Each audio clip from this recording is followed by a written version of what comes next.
En el nombre del Padre, del Hijo y del Espíritu Santo. Amén. El Señor es clemente y misericordioso, lento a la cólera y rico en piedad. El Señor es bueno con todos, cariñoso con todas sus criaturas. El Señor esté con vosotros. Y con tu espíritu.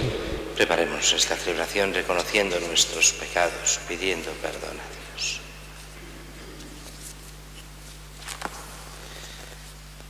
Yo confieso ante Dios Todopoderoso y ante vosotros, hermanos, que he pecado mucho de pensamiento, palabra, obra y omisión, por mi culpa, por mi gran culpa.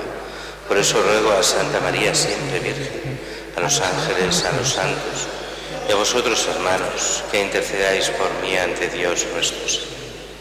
Que Dios Todopoderoso tenga misericordia de nosotros, perdone nuestros pecados y nos lleve a la vida eterna. Amén. Señor, ten piedad. Señor, ten piedad. Cristo, ten piedad. Señor, ten piedad. Oremos. Señor Dios nuestro, que por medio de los sacramentos nos permites ya en la tierra participar de los bienes del cielo.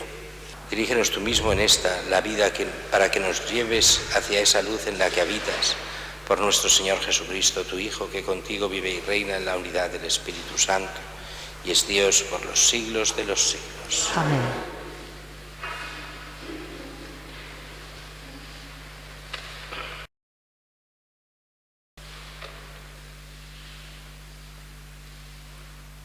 Lectura de la profecía de Miqueas. Pastorea a tu pueblo, Señor, con tu cayado, al rebaño de tu heredad, que anda solo en la espesura, en medio del bosque, que se apacienta como antes en Basán y Galá, como cuando saliste de Egipto. Les haré ver prodigios. ¿Qué Dios hay como tú, capaz de perdonar el pecado, de pasar por alto la falta del resto de tu heredad? No conserva para siempre tu cólera, pues le gusta la misericordia. Volverá a compadecerse de nosotros, destrozará nuestras culpas, arrojará nuestros pecados a lo hondo del mar.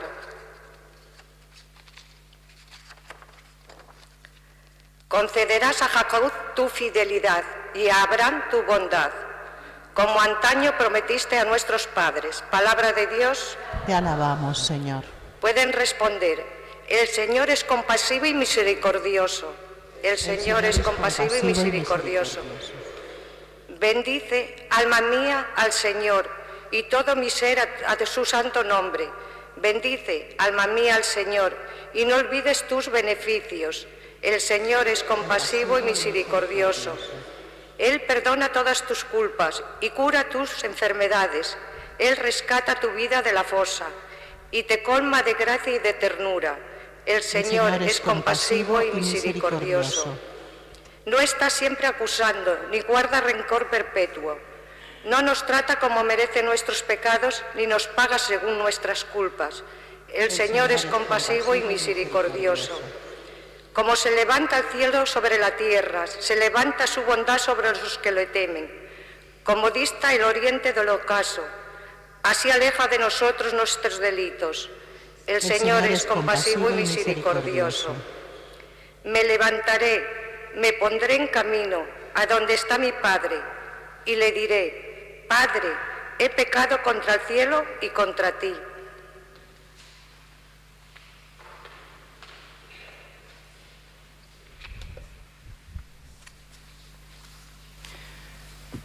El Señor esté con vosotros. Y con tu espíritu. Lectura del Santo Evangelio según San Lucas. Gloria a ti, Señor.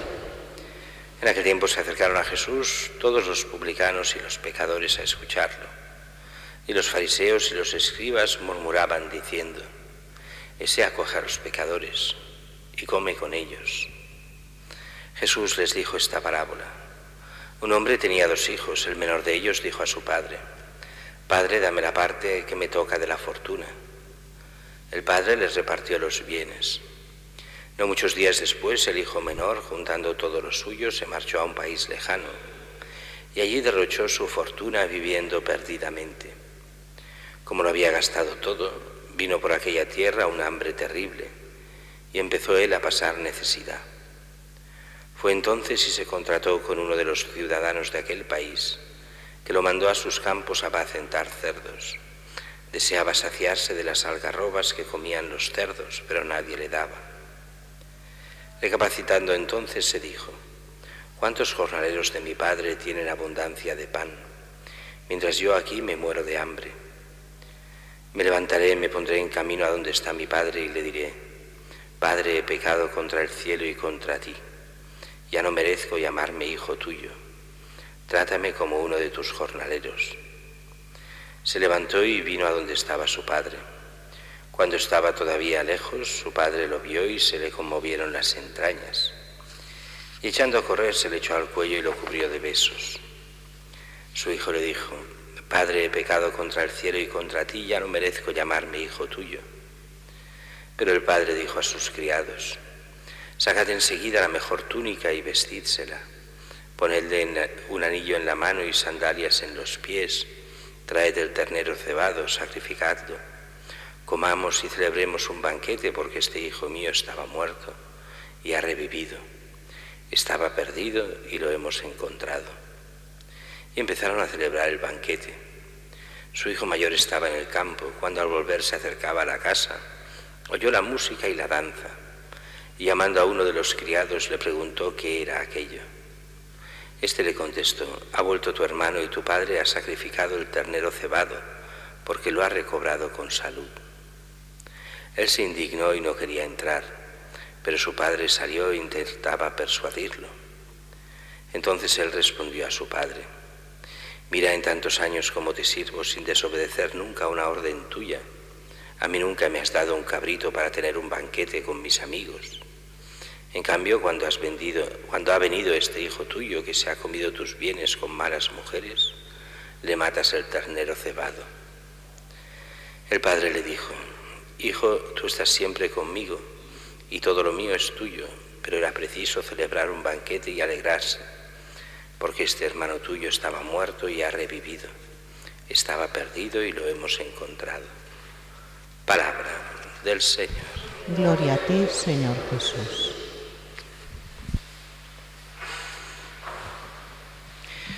Nos encontramos hoy con una parábola larga, pero una parábola más que conocida, tal vez una de las parábolas más conocidas de todo el Evangelio. El hijo pródigo, que hoy ya ha perdido un poco el sentido esta palabra de hijo pródigo, porque hoy en día ya no se usa esta palabra pródigo.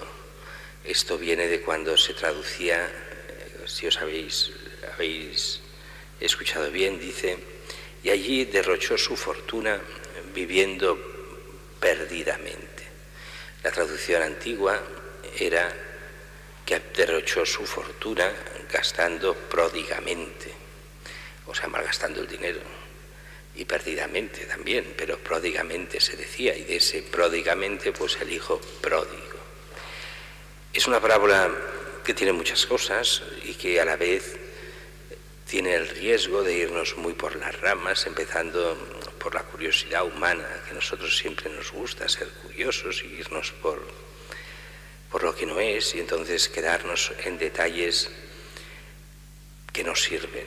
Por ejemplo, esos detalles de decir, bueno, todo esto es absurdo y es verdad. Es una parábola que si uno la toma desde un punto de vista judío, pone nervioso a los judíos. Un judío jamás haría todas estas cosas que salen aquí. Un padre judío jamás daría una herencia a un hijo joven. Y cuando las herencias vienen cuando uno se muere, no en vida. Es verdad que hay gente que da herencias en vida todavía cuando ya empieza a hacerse mayor, o al menos una parte de la herencia, pero lo hacen más por evadir impuestos y por otras cosas que no porque realmente quieran hacerlo. Pero aquí, o a veces para ayudar a los hijos en algunas situaciones que están mal.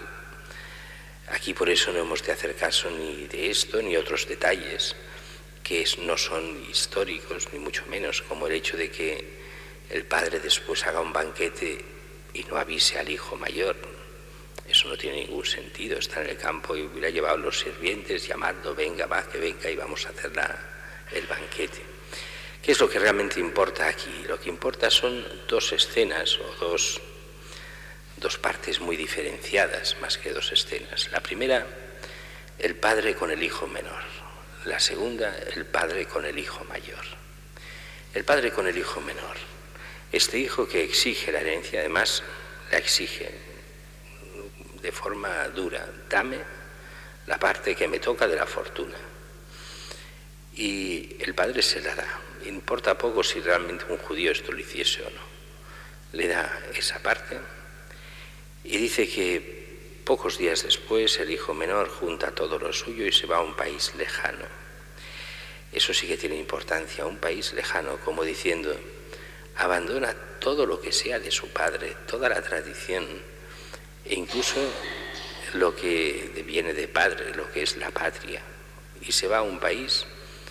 Si es lejano, en la mentalidad judía quiere decir que no es un país judío, que es un país sin fe, al menos sin la fe judía.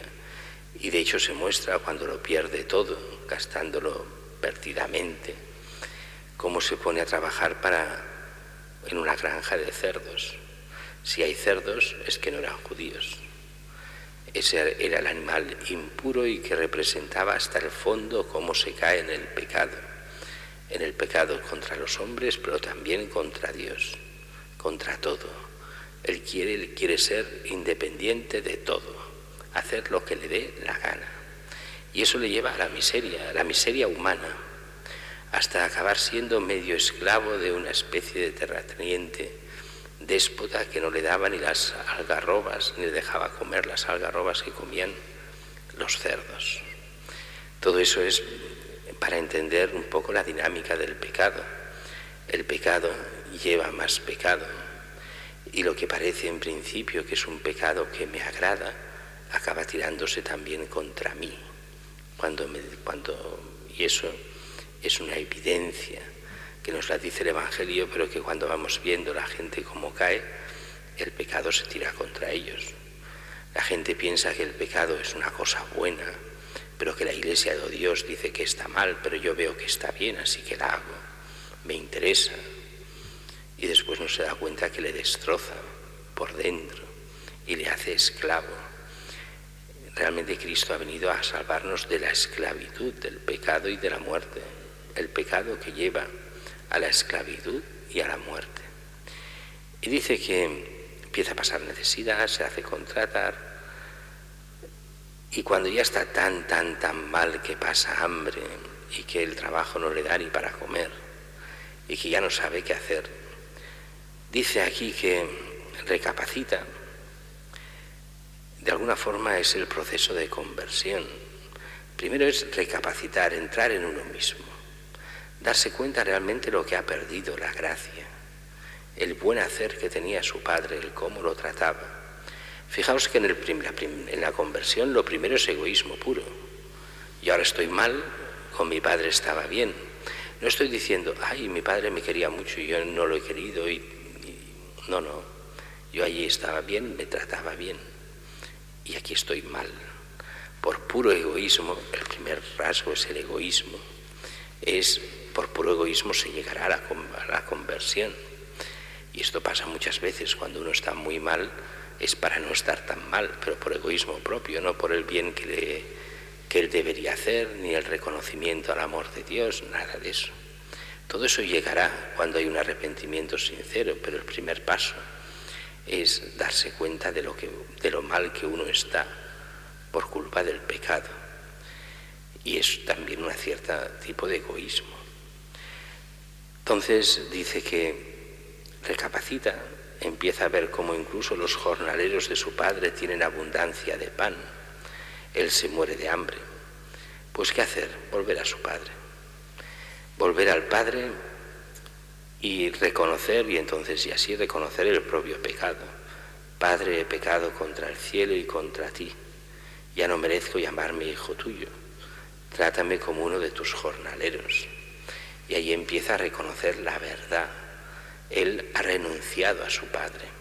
El pecado nos hace renunciar a Dios Padre. Eso es una de las cosas que mucha gente no entiende. Si Dios está absolutamente dispuesto a todo, a reconciliarnos con Él en todo, pero hemos de reconocer que el pecado nos aleja de Dios.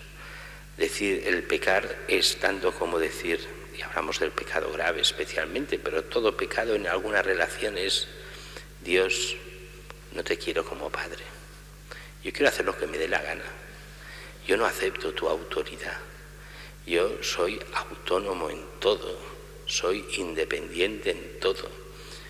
Tú no me interesas. Yo soy lo más importante. Yo soy Dios. Eso es la mentalidad del pecado. En el pecado venial es en pequeña escala. En el pecado grave o mortal es en plena escala. Y por desgracia hoy estamos inmersos en esta mentalidad, y más aquí en España, en Europa, esta mentalidad anti-Dios, donde el pecado pasa a ser lo que es bueno porque me gusta, y con que Dios está en contra, Dios es el malo, el desgraciado, yo soy el bueno, y nos vamos hundiendo en la miseria espiritual, que acabará también, y tiempo al tiempo, en miseria material, porque este sistema económico no se aguanta a causa del pecado y acabará cayendo como naipes, como han pasado en tantas y tantas civilizaciones. Se levanta, va a su padre, y el padre dice que en vez de ir con cara dura quiero decir rígida, de ponerse, mira este desgraciado lo que ha hecho, no, lo acoge, va a su encuentro, lo besa, se conmueve, se echa a correr, se le echa al cuello, lo hace que lo limpien, que lo vistan, que le den el anillo. El anillo quería decir, el anillo lo llevaban los nobles, la gente importante, la gente rica. No es como ahora que todo el mundo lleva el anillo de casados, y ahora en aquellos tiempos el anillo solo lo llevaban la gente importante. Era signo en muchos sitios de ser libres. El esclavo jamás podía llevar anillos. El libre, el noble, el rico es el que llevaba anillo. Con esta mentalidad, que le pongan el anillo de la libertad, no es esclavo. Él quiere que lo traten solo como al menos un jornalero. Dios Padre, que es el que representa aquí el Padre, a Dios mismo, nos quiere como hijos, no como jornaleros. Y muchas veces no mereceríamos ser ni jornaleros, pero Él insiste, el Padre, en querernos llamar hijos suyos y que seamos hijos suyos. Es todo el sentido de la misericordia de Dios ante el pecado y el pecador que se arrepiente. Por eso, si hay arrepentimiento, siempre hay perdón por parte de Dios. Que le den la túnica, lo vistan, las sandalias, el anillo, hacer la gran fiesta, el ternero cebado, hagamos gran banquete, porque estaba muerto y ha revivido. Es la muerte de la gracia. El que ante Dios está muerto. El pecador es un muerto. Es curioso que esto Jesús lo dice muchas veces. Aquel que viene ante Él y dice y Jesús le pide que le siga. Y el otro dice, bueno, déjame ir con mi Padre, y cuando muera entonces te seguiré. Y Jesús da una respuesta que va por esta línea: deja que los muertos entierren a sus muertos, tú ven y sígueme. Los muertos en la gracia. Por eso la imagen de muertos vivientes, que ahora está en tantas películas y cosas, viene del Evangelio. Los muertos vivientes son aquellos que, y lo dirá el libro del Apocalipsis también, aquellos que parecen vivos, pero están muertos. Son todos aquellos que se creen muy listos, muy inteligentes, que ellos siguen, pero que están muertos ante Dios, muertos a la gracia. Parecen vivos, pero están muertos. Están en la muerte espiritual, no están con Dios, ni mucho menos. Y Dios no quiere su muerte, quiere su conversión, y que vuelvan a ser o pasen a ser los que nunca lo han sido, realmente hijos de Dios. Hasta ahí la primera parte. Después viene la segunda parte, con el hijo mayor. Ya decimos, es inverosímil todo lo que pasa a nivel estrictamente humano. Si hay la gran fiesta para este hijo, se hubiera llamado al hijo mayor, hubiera ido, hubieran celebrado la fiesta. Pero aquí lo pone expresamente en relación solo padre e hijo mayor. como si el hijo mayor no se entera de nada, llega a la fiesta, o sea, llega a casa y se da cuenta que hay una gran fiesta y se enfada. Y se enfada, en cierta parte se entiende, con cierta razón. El otro hijo se lo ha dilapidado todo, le ha pedido parte de la herencia, el dinero era del padre, lo dilapida, lo malgasta, además con malas mujeres, de forma... Y ahora tú vienes y le haces una fiesta a este. ¿Pero qué crees? ¿Quién te crees que es? Pero no te das cuenta de lo que se ha convertido. Y entonces viene toda la reflexión del padre. Mira, hijo, tú siempre estás conmigo, todo lo mío es tuyo. Pero es preciso celebrar un banquete y alegrarse. Este hermano tuyo es tu hermano. Ahí está el centro, es tu hermano. No es un cualquiera. Este hermano tuyo estaba muerto y ha revivido. Estaba perdido y lo hemos encontrado. Todo eso es la parábola de la misericordia, que entendemos muy bien el sentido ante el pecador que se convierte. Pero aquí hay mucho más que eso. Si os fijáis al inicio de esta parábola, se nos decía: en aquel tiempo se acercaron a Jesús los publicanos y pecadores a escucharlo. La gente pecadora escuchaba a Jesús con agrado y se convertía. Y muchos de los seguidores de Jesús son pecadores públicos. Hasta apóstoles como Mateo, Leví, Mateo, pecador público. Y sin embargo seguidor de Jesús y apóstol. Y con esa mentalidad ven que todos los pecadores escuchan a Jesús. Los fariseos, como los pecadores, como hijo pequeño. Los fariseos como el hijo mayor, que se ponen a murmurar: mira, este come con los pecadores. Como el padre ha acogido al hijo que se lo ha gastado todo con gente. Y por eso hace Jesús esta parábola, un poco como diciendo: cuidado a los bien pensantes, a los que se creen por encima de los demás. Cuidado en ir juzgando a la gente por el pasado que ha tenido cuando se ha convertido. Cuidado a creernos buenos y que no necesitamos conversión, porque entonces somos los peores. Y Jesús en muchas parábolas intenta convertir a los fariseos, a los maestros de la ley, pero no lo consigue. En algunos sí, pero en muchos no lo consigue por esta cerrazón de corazón, que es el de aquellos que se creen buenos. Cuando una persona se cree buena y perfecta, es imposible que se convierta. Y cuando ante Cristo desprecias a Cristo porque tú eres mejor que Él, porque tú no estás con los pecadores, porque tú eres perfecto, aquello de aquel fariseo en el templo: te doy gracias, Señor, porque yo soy bueno, no como ese desgraciado que está allí. Y dice Jesús que viene justificado el que Él llama desgraciado, aquel pobre, pero que se arrepiente, que pide perdón. Y aquel que no pide perdón, que se cree bueno, ese no puede entrar en el reino de los cielos, porque no es de Cristo, es del diablo, aunque Él ni se dé cuenta.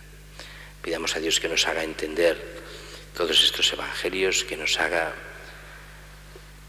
tener misericordia y pedir la misericordia. Primero pedir misericordia a Dios y después ser misericordiosos con todos aquellos que buscan el perdón y el bien.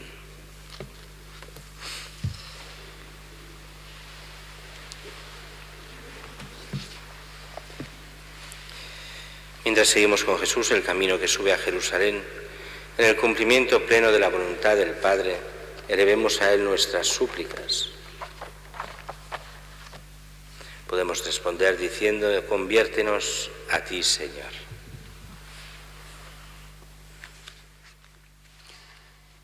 Para que el Padre que hizo de María la discípula de la palabra, conceda a toda la comunidad eclesial el espíritu de escucha para obedecer en la fe a cada señal de su voluntad. Oremos. Conviértenos a ti, Señor. Para que el Señor nos conceda, a ejemplo y por intercesión de la Virgen, un corazón grande para ver y compartir las angustias y esperanzas de todo hombre. Oremos. Conviértenos a ti, Señor. para que el Señor sostenga con su fuerza a cuantos viven en el sufrimiento, en la enfermedad, en la soledad. Oremos. Conviértenos a ti, Señor. Para que en esta Cuaresma nosotros sepamos acoger con sincera voluntad de conversión la palabra de Dios que cada día nos interpela a mejorar nuestra vida. Oremos. Conviértenos a ti, Señor. Para que por intercesión de Santa Teresita podamos realizar las obras necesarias en la parroquia y en los ruinosos locales. Oremos al Señor. Conviértenos a ti, Señor. Padre omnipotente, que en este tiempo favorable nos llamas a la conversión del corazón y a la renovación de nuestra vida, haz que a imitación de María la Virgen Madre experimentemos la dicha de ser discípulos de tu Hijo, Jesucristo nuestro Señor, que vive y reina por los siglos de los siglos. Amén.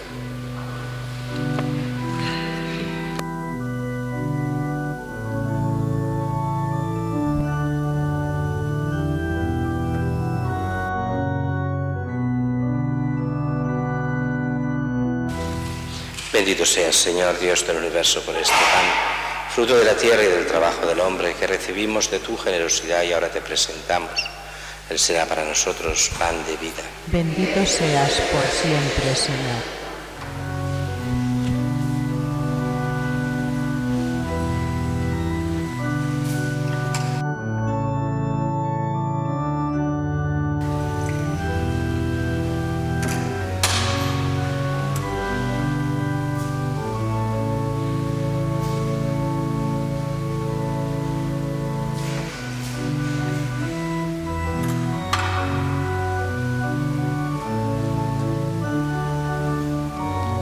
Bendito seas, Señor, Dios del universo, por este vino, fruto de la vid y del trabajo del hombre, que recibimos de tu generosidad y ahora te presentamos. Él será para nosotros bebida de salvación. Bendito seas por siempre, Señor.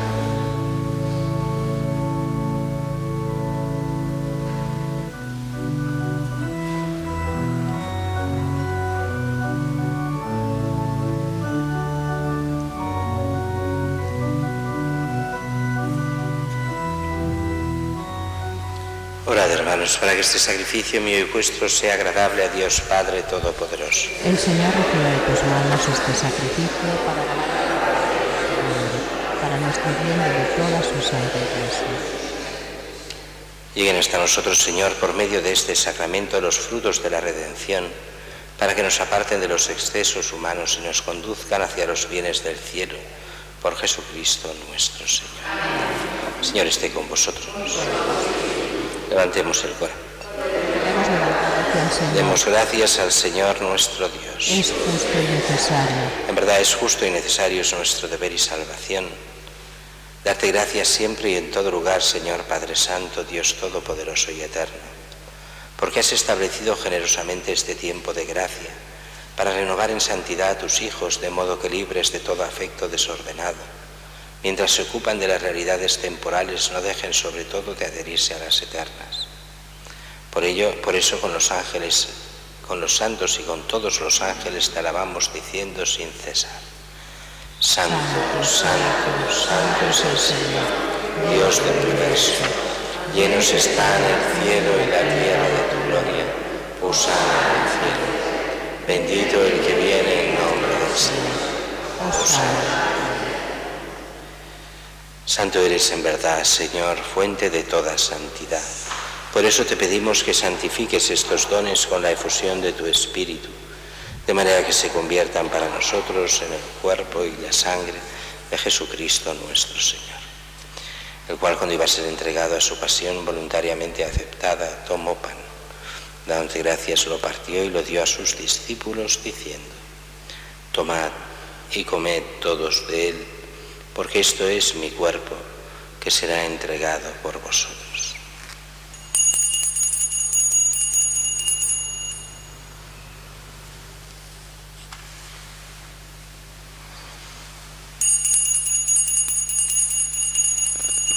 Del mismo modo, acabada la cena, tomó el cáliz y, dándote gracias de nuevo, lo pasó a sus discípulos, diciendo: Tomad y bebed todos de él, porque este es el cáliz de mi sangre, sangre de la alianza nueva y eterna, que será derramada por vosotros y por muchos para el perdón de los pecados.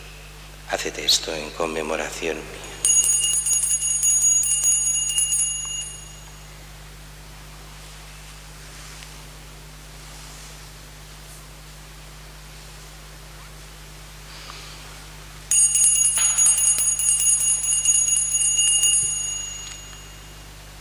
Este es el sacramento de nuestra fe. Anunciamos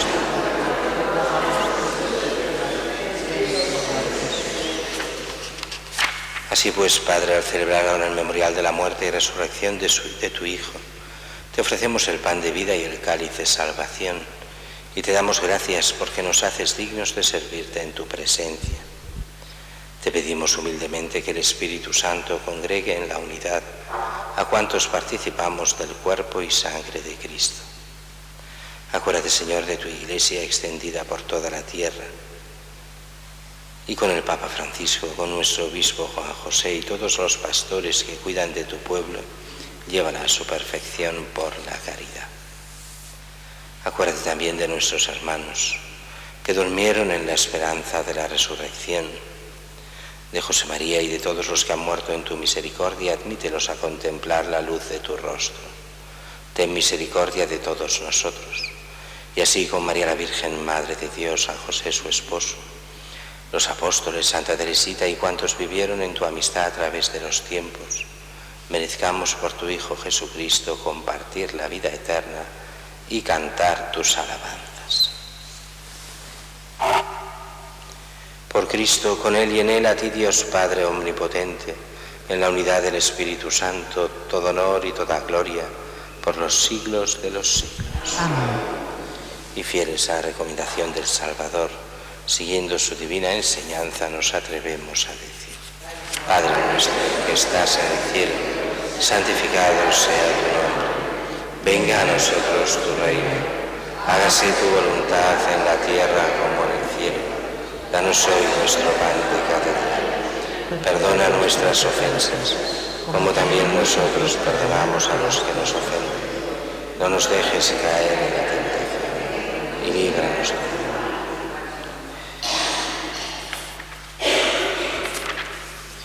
Líbranos de todos los males, Señor. Concédenos la paz en nuestros días, para que, ayudados por tu misericordia, vivamos siempre libres de pecado y protegidos de toda perturbación, mientras esperamos la gloriosa venida de nuestro Salvador Jesucristo. Tuyo es el reino, tuyo el poder y la gloria.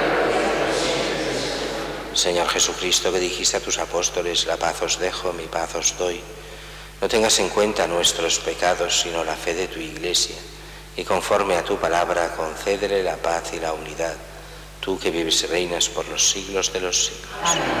La paz del Señor esté siempre con vosotros. Daos fraternalmente la paz.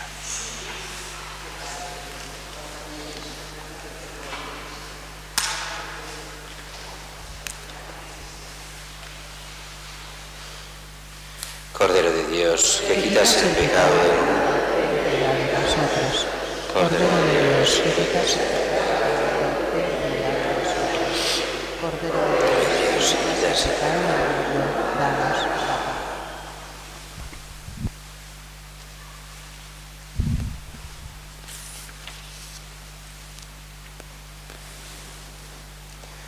Este es el Cordero de Dios que quita el pecado del mundo.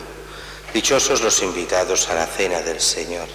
Señor, yo no soy digno de que entres en mi casa, pero una palabra tuya bastará para sanarme.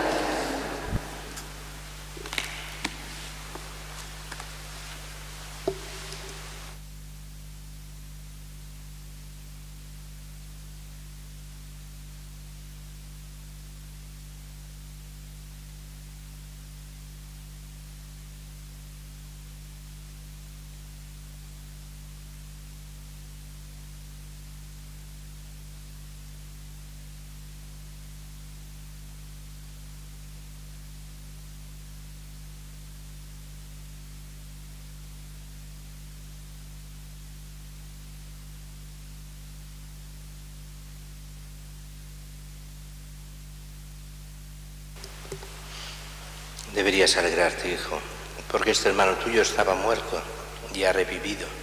Estaba perdido y lo hemos encontrado.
Vengo a rendirme a tus pies, agradecido Señor, me perdonaste,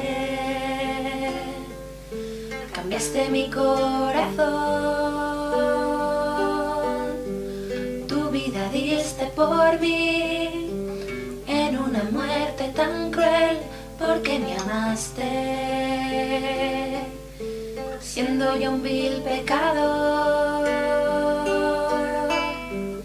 Quiero postrarme ante ti, Jesús, y en silencio reconocer que tu amor por mí no merezco.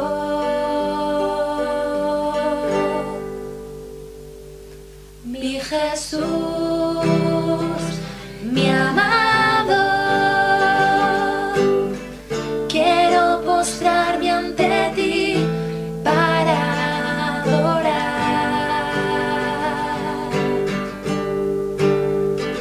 Mi Jesús, mi amado, quiero regar con mis lágrimas tus pies. Quiero besarlos y así permanecer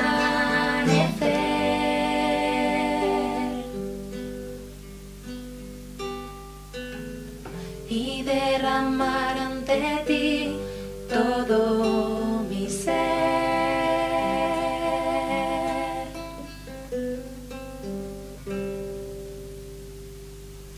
Comunión espiritual. Yo quisiera, Señor, recibiros con aquella pureza, humildad y devoción con que os recibió vuestra Santísima Madre, con el espíritu y el fervor de los santos.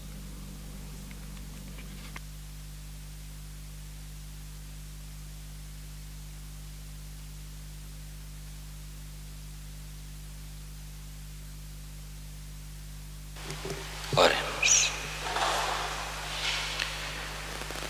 Señor, que la gracia recibida de tu sacramento llegue hasta lo más hondo de nuestro corazón y nos comunique su fuerza divina por Jesucristo nuestro Señor. El Señor esté con vosotros. Que os bendiga Dios Todopoderoso, Padre, Hijo y Espíritu Santo. Amén. En nombre del Señor podéis ir en paz. Gracias a Dios.